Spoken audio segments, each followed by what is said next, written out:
Batulah kata aku suruh mari dengar. Dia hak tak boleh tandanya ni. Mas semaya tak boleh tanda. Tak boleh tanda semaya. Haram tanda semaya. Macam hak ni tak apa tak bilang tak email.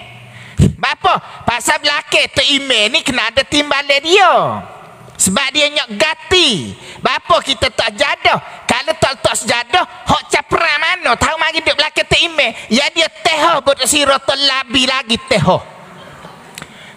Mana boleh duduk belakang tak email? Sebab apa? Sebab orang belakang tak email ni dia kena bersedia untuk membantu mengganti tak email apabila tak email emergency, iaitu tak email batal.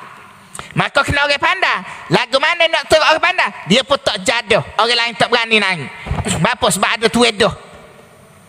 Sebelum tak email dia tanda tak bilang. Bapa? Biasa tak bilang ya komat dalih. Ataupun mai komat sini. Bila tak bila komat, kalau tak ada jadah tak bila pun la ilaha illallah, sudah komat paling-paling penuh dah. Tak ada orang ambil pak dia. Tak apa. Hak tak boleh haram lagi mana? Demo klik maya subuh. Ingat molek Ustaz nak royak. Ataupun bulan Ramadan. Bulan puasa. Demo mari semaya maghrib. Sudah maya maghrib, demo klik makan nasi rumah. Tak jadah. Haram hukumnya. Bapa haram? Sebab kalau kita nak duduk depan, kita kena mari awal. Ni tak. Kita orang mari awal, sudah tak bila dia sapat dah orang ni. Tapi kosong depan ni. Bapa kosong depan? Sebab popo hok nanda. Hok nanda ni yang mari lewat. Maka sepatut dia mari lewat, dia kena duduk belakang. Tu sipir semaya. Tak boleh tanda. Tak boleh. Baik, contoh ramai orang lelaki. Setengah-setengah. Bukan pada Pak Ahmad.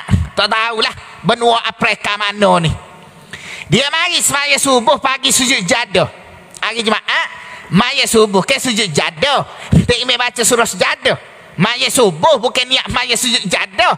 Namun musahaja aku semaya sujud jadah 2 rakaat. Klik awal lah batal dah weh. Kena niat maya subuh. Sudah maya subuh, tu orang lelaki ni.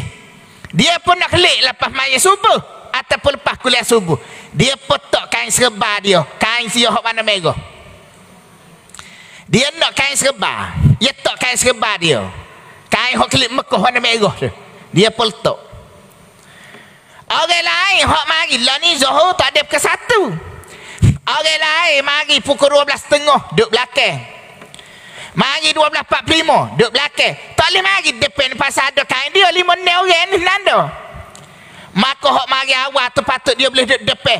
Tiba-tiba lepas pada tak bila bel dah, dia pun nyok pun pai duduk depan.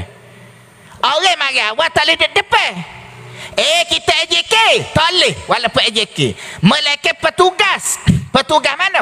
Hak kutik derma. Dia ada ujung tu macam tu. Dia nak ambil jabir. Dia kena letak sejadah dia ujung sebab dia petugas. Tak apa. Kalau hanya kita sekadar AJK tak petugas itu, tak boleh.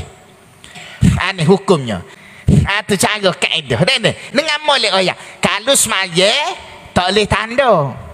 Maya. Sebab apa? Sebab semaya ni sunat berubah-ubah.